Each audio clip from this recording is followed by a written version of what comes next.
اسے ایک طرح کی غفلت بھی کہہ سکتے ہیں اور لا علمی کا نام بھی دے سکتے ہیں، اور ہمارے معاشرے کی ایک روش اور ایک چلن بھی اس قسم کا چل پڑا ہے کہ آپ نے بھی دیکھا ہوگا، ہم نے بھی دیکھا، ایک زمانہ گزر چکا ہے کہ ہم 27ویں رات کو قرآن کریم کا جب اختتام کرتے ہیں، پڑھائی میں تراویح میں جب مکمل کرتے ہیں تو اسی رات کو ہم اکثر جگہوں پر محافل کا اہتمام بھی ہوتا ہے،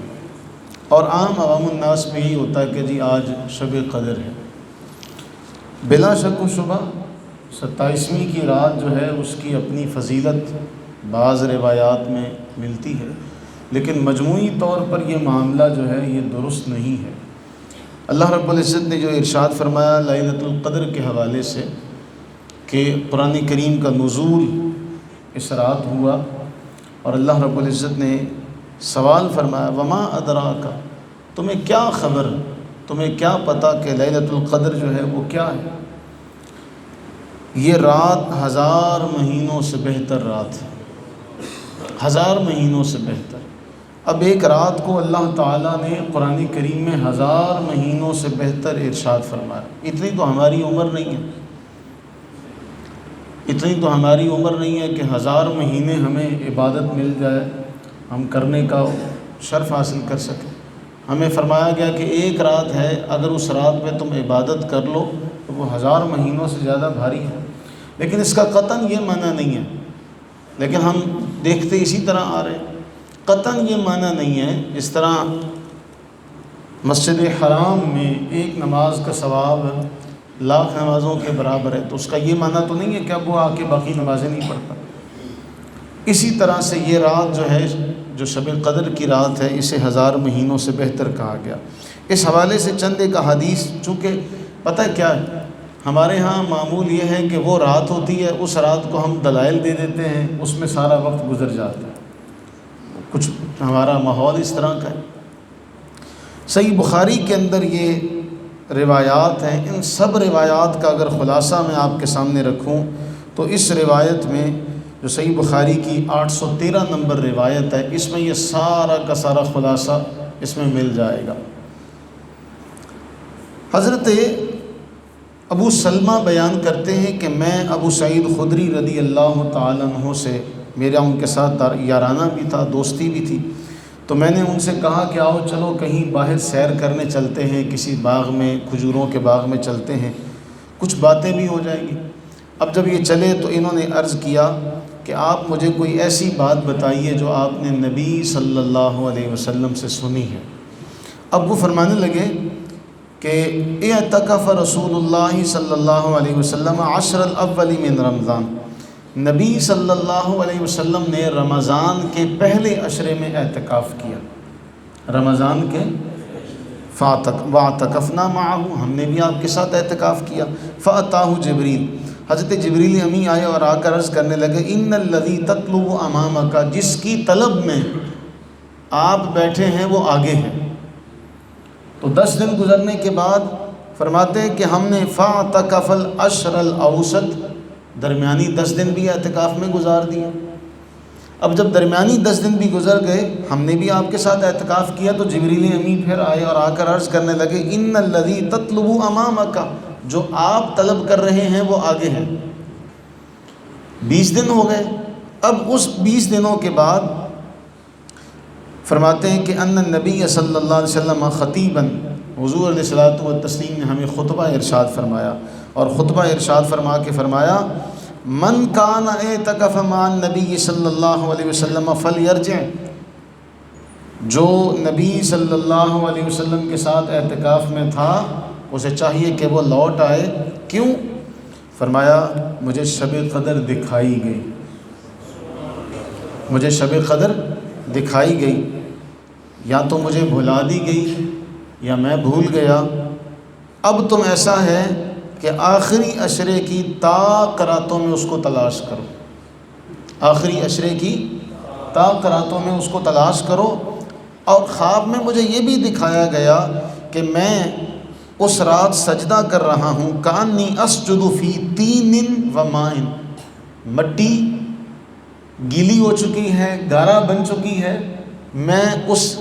دلدل والی جگہ پر سجدہ کر رہا ہوں اور میرے ماتھے کے اوپر مٹی جو ہے وہ لگی ہوئی ہے، مجھے یہ بھی دکھایا گیا، مجھے یہ بھی دکھایا گیا۔ اب صحابی فرماتے ہیں کہ وَكَانَ سَقْفُ الْمَسْجِدِ جَرِيدَ النَّخْلِ، نبی صلی اللہ علیہ وسلم کی جو مسجد تھی اس کے اوپر کھجور کی شاخیں ڈلی ہوئی تھی، اور کہتے ہیں کہ ہم اس دن نبی صلی اللہ علیہ وسلم کے ساتھ جب نکلے تو آسمان پر کچھ بھی نہیں تھا، لیکن اچانک آنن فانن بادل آئے اور ایسے برسے کہ ہم نے نبی صلی اللہ علیہ وسلم کے ساتھ نماز پڑھی تو ہم نے دیکھا کہ مٹی اور پانی کا جو اثر تھا وہ آپ کے ماتھے پر تھا، وہ جو گیلی مٹی تھی وہ آپ کے ماتھے پر لگی ہوئی تھی۔ تو ہمیں پتہ چل گیا کہ یہ جو خواب دیکھا تھا کہ خواب میں شب قدر دکھائی گئی تھی،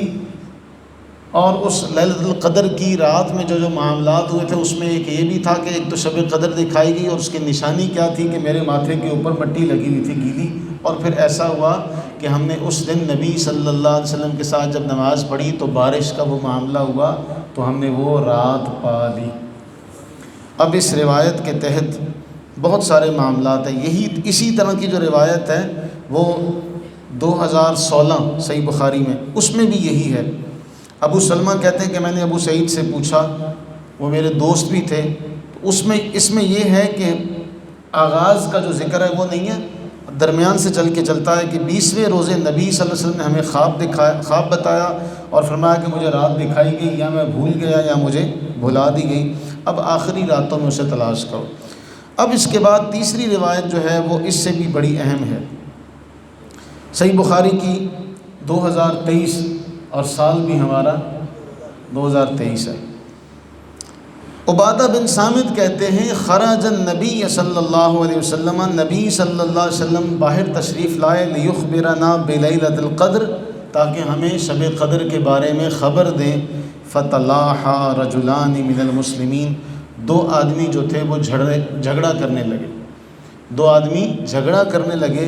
اللہ کے نبی صلی اللہ علیہ وسلم نے جب اس جھگڑے کو دیکھا، اس لڑائی جھگڑے کو دیکھا تو فرمایا خرجت، میں اس لیے باہر آیا تھا لأخبرکم بلیلۃ القدر، تمہیں لیلۃ القدر کے بارے میں بتاؤں۔ فتلاحا فلان و فلان، پس وہ دو لڑتے ہوئے دیکھے، فرفعت، مجھ سے یہ بات لے لی گئی یا مجھے بھلا دی گئی کہ میں کیا بتانا چاہتا تھا تمہیں، اب ایسا ہے وَعَسَىٰ أَن يَكُونَ خَيْرًا لَكُمْ، یہ مجھے بھلا دیا جانا، مجھ سے اٹھا لیا جانا بھی تمہارے لیے بہتر ہے۔ اب تم ایسا ہے کہ اس کی طاق راتوں میں شب قدر کی تلاش کرو، فی التاسعہ والسابعہ والخامسہ، 9ویں رات، 7ویں رات اور 5ویں رات۔ اب اس روایت سے 2-3 باتوں کا پتہ چلتا ہے۔ پہلی بات، نبی صلی اللہ علیہ وسلم کے بارے میں ہم علماء اہل سنت جو ہیں ان کا جو عقیدہ یہ ہے کہ یہ اس سال کی بات ہے جس سال نبی صلی اللہ علیہ وسلم کو شب قدر کے بارے میں بتایا نہیں گیا تھا۔ لیکن اس میں بھی ایک پہلو کیا ہے کہ اس رات کی تلاش میں نبی صلی اللہ علیہ وسلم پہلے 10 دن بیٹھے، پھر دوسرے 10 دن بیٹھے، پھر دوبارہ تیسرے 10 دن بیٹھے۔ آپ یہ اندازہ کریں کہ اس رات کی تلاش کے اندر حضور علیہ السلام کی محبت کتنی ہے، حالانکہ آپ کو اس کی ضرورت ہے، اللہ تعالیٰ نے کسی کام کی کمی تو نہیں چھوڑی نا، لیکن ہمارے لیے ایک اسوہ ہے کہ دیکھو کہ میں اس مقام پر ہوں لیکن اس کے باوجود میں اللہ تعالیٰ کی عبادت کا کس قدر شوق رکھتا ہوں کہ پہلے 10 دن بھی بیٹھا، پھر 10 دن بیٹھا، پھر 10 دن بیٹھا۔ ہم سے 10 دن بیٹھنا محال ہے، اور نبی صلی اللہ علیہ وسلم اس رات کی تلاش کے لیے پورا مہینہ بیٹھے اور آ کر ہمیں کہا کہ چلو 10 دن ہیں اس کی بھی طاق راتیں ہیں، اس میں تلاش کرو۔ کتنی آسانی ہو گئی ہمارے لیے کس قدر آسانی ہو گئی کہ ہمیں اگر یہ کہا جاتا کہ پورا مہینہ بیٹھنا ہے اور ہم نہ بیٹھ سکتے تو گناہگار ہوتے، ہمیں کہا گیا آخری 10 دن بیٹھو، اس میں بھی کہا گیا طاق راتیں ہیں، ان راتوں میں تم تلاش کر لو۔ اور اگلی بڑی بات آپ دیکھیں کہ لڑائی جھگڑا کس قدر نقصان دہ ہے کہ رسول اللہ صلی اللہ علیہ وسلم کچھ بتانے کے لیے باہر آتے ہیں لیکن لڑائی جھگڑے کی وجہ سے اللہ تعالیٰ نے ہم سے وہ رات جو تھی اس کو پوشیدہ کر لیا کہ یہ لڑ رہے تھے، ان کا لڑائی جھگڑا جو تھا اس میں بھی ہمیں یہ بتایا گیا کہ یہ کوئی اچھی بات نہیں ہے۔ دیکھو کہ اس لڑائی جھگڑے کی وجہ سے اللہ تعالیٰ نے ہم سے شب قدر کو پوشیدہ کر دیا۔ اللہ تعالیٰ نے لڑائی جھگڑے کی نحوست کی وجہ سے اس رات کو پوشیدہ کر دیا، ورنہ حضور تو فرماتے ہیں میں تو نکلا تھا کہ تمہیں خبر دوں، لیکن جب تمہیں فلاں کو لڑتے ہوئے دیکھا تو یہ بات مجھ سے اٹھا لی گئی۔ اللہ سے یہ بھی دعا کریں کہ اللہ تعالیٰ ہماری امت میں جو ہمارے معاشرے میں لوگوں میں لڑائی جھگڑا ہو جاتا ہے، اللہ تعالیٰ اسے بھی محفوظ فرما دے کہ ہم برداشت کا جو معاملہ ہے نا ہمارے ہاں اس کا بہت فقدان ہے۔ آپ بازار میں نکل جائیں، ہر بندہ جو ہے وہ جلدی کی تلاش میں اور جلدی میں آپ کو نظر آئے گا، اور اس جلدی میں ہوتا کیا ہے، ہم ایک دوسرے سے لڑ پڑتے، جھگڑا کرتے۔ نبی صلی اللہ علیہ وسلم نے ایک حدیث میں بڑا اعلیٰ ترین سبق دیا، فرمایا کوئی گالم گلوچ سے کام لے تو اس کو کہو بھائی میں روزے سے ہوں۔ کتنا بڑا سبق دیا گیا۔ اور پھر ایک بڑی بات ہم سب کے لیے کہ ابھی تو ایک رات گزری ہے 2024، صحیح بخاری کی اماں عائشہ فرماتی ہیں رضی اللہ تعالی عنہ، کان النبی صلی اللہ علیہ وسلم اذا دخل العشر شد مئزرہ واحیا لیلۃ وایقظ اہلہ او کما قال۔ فرماتی کہ جب آخری عشرہ داخل ہوتا تو نبی صلی اللہ علیہ وسلم خود بھی جاگنے کا اہتمام کرتے اور اپنے گھر والوں کو بھی جگاتے۔ بڑے اہتمام کے ساتھ آپ ان راتوں میں عبادت کرتے، نہ صرف خود جاگتے بلکہ ایقظ اہلہ اپنے گھر والوں کو بھی جگاتے۔ تو ہمارے معاشرے میں 11-12 بجے تک تو ہم عام طور پہ جاگتے ہیں، اور کتنی اللہ کی کرم نوازی ہے، اللہ تعالیٰ کی کس قدر رحمت ہے ان نئے جو جوان بچے ہیں ان پر، ورنہ گرمیوں میں 9:30 بجے تو ہم عشاء کی نماز سے فارغ ہوتے تھے، ہے نا ایسا؟ 9:30 ہوتے تھے تو عشاء کی نماز سے فارغ ہوتے تھے، اب اتنے بجے ہم تراویح سے فارغ ہو جاتے ہیں، اور اس کے بعد ہم جاگتے رہتے ہیں۔ ہمارے معاشرے میں اتنی جلدی کوئی نہیں سوتا، تو ہمارے لیے یہ بڑا آسان سا معاملہ ہے کہ ہم آخری عشرے میں طاق راتوں میں شب قدر کی تلاش کریں جو 1000 مہینوں سے بہتر، اور کام اس میں کیا کرنا ہے، اور کچھ نہ کر سکیں تو کم از کم یہ کریں کہ عشاء کی نماز باجماعت ادا کرنے کے بعد تراویح ادا کریں، اور صبح سحری میں اٹھ جائیں، سحری کرنے کے بعد فجر کی نماز باجماعت پڑھ لیں۔ سب سے کم ترین درجہ جو ہم بڑی آسانی سے کر سکتے ہیں، کوئی اس میں کوئی انوکھا، کوئی ہمارے لیے بڑا مشکل مرحلہ نہیں ہے۔ اس سے اوپر جانا ہے تو پھر کوشش کریں کہ صبح کے وقت اٹھ کے تہجد کے چند نوافل ادا کر لیں، سونے پہ سہاگا ہے۔